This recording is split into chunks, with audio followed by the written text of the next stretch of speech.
ప్రభుత్వ పాఠశాలల్ని చదువుకొని వచ్చిన, ఎక్కడ కార్పొరేట్ స్కూళ్ళల్లో చదువుకున్నాను కాదు.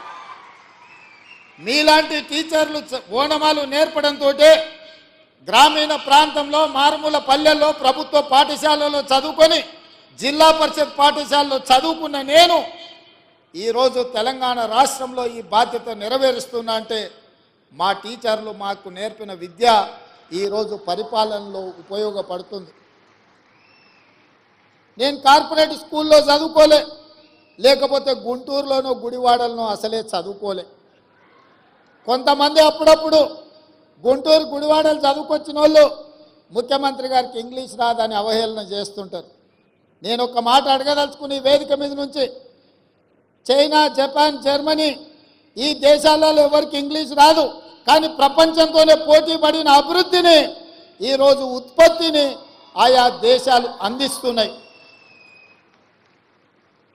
ఇంగ్లీష్ అనేది ఒక భాష ప్రపంచంలో ఉద్యోగ ఉపాధి అవకాశాలు దొరకడానికి ఉపయోగపడుతుంది. ఆనాడు ఆ రోజు ఆ పాఠశాలలో ఉన్న వసతులను బట్టి మాకు గురువులు నేర్పించిన చదువు మేము నేర్చుకున్నాము. ఈరోజు మీకు నా సూచన, ప్రతి విద్యార్థికి ప్రపంచంలో ఉద్యోగ ఉపాధి అవకాశాలు వచ్చే ఇంగ్లీష్ భాషను కూడా మీరు నేర్పండి.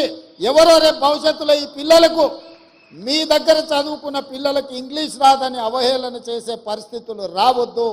వాళ్లకు ఖచ్చితంగా మంచి భాషను, మంచి భావాన్ని, దేశభక్తిని పెంపొందించే విధంగా వాళ్ళకి విద్యాబుద్ధులు నేర్పండి.